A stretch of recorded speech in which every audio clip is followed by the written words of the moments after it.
Wood pellets. Something clever. From tree to pellet.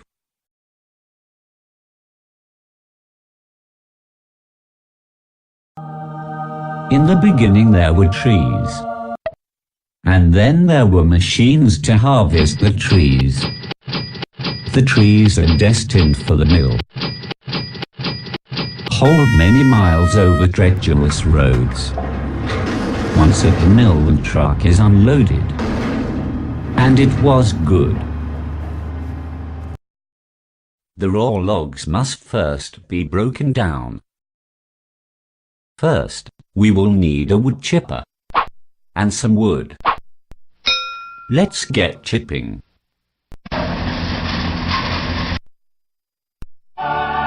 Now that we have our chips, it's time to move them to the shaking table to be screened and separated.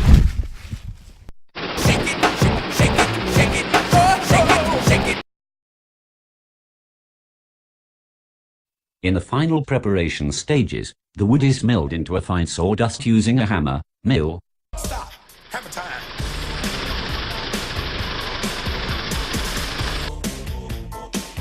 The sawdust is then transported to be dried.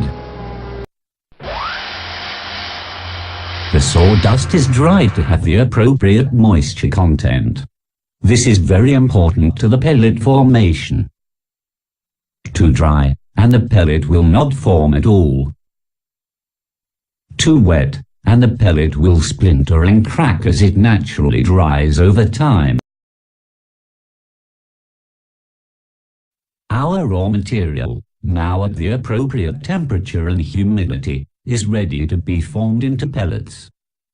This is achieved by simply pressing it together under heavy force using the wood's own lignin as a bonding agent.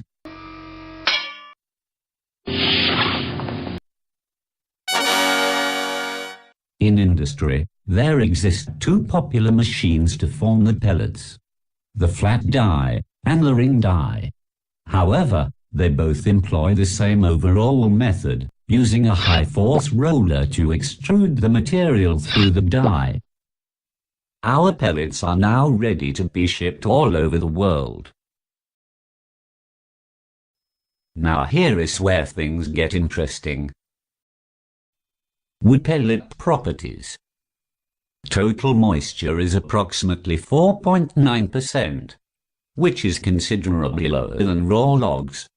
The ash content is 0.3%. The wood pellet is 50% carbon and 43% oxygen. The remaining composition is hydrogen, nitrogen and sulfur. On average, wood pellets supply 5 megawatt-hours per ton. Comparing this to raw logs, which can supply 3 megawatt-hours per ton. Wood pellets are approximately 6 millimeters in diameter and up to 40 millimeters in length. The density of wood pellets is greater than 675 kilograms per meter cubed. Raw logs have a density of approximately 450 kilograms per meter cubed. Wood pellets in British Columbia are made from softwood shavings and sawdust from lumber operations using timber from certified forests. There are 3 main types of wood pellets: industrial fuel, residential fuel and permeable. Industrial fuel pellets can fuel power plants such as the 240 megawatt biomass-fueled plant located in Belgium. Residential fuel pellets are for those who have chosen to heat their homes with wood pellet stoves and furnaces to reduce their carbon emissions. Permeable pellets are used for chemical and liquid spill control, or as bedding for animals. Riveting, isn't it? What effects do pellets have on the environment? The environmental benefits of wood pellet stoves are as vast as this tree. Wood pellets provide energy to over 1 million homes in North America. Say what? Wood pellets originate mainly from what would typically be waste wood. The CO2 emissions are lower than any other major fuel source. Oh yeah. This is due to the high energy density and low moisture content. Giggity giggity. What are the economic benefits of wood pellets? The efficiency of wood pellets as compared to other heating sources such as oil, natural gas, and electricity is an important factor in choosing a means of heating your house. Typically, wood pellet stoves achieve 80% efficiency, which is comparable to natural gas.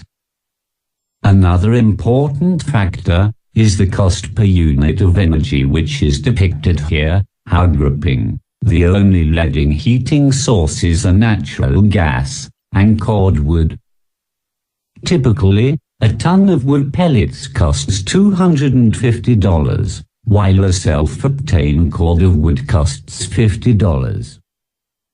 The average household uses 7 tons of pellets annually.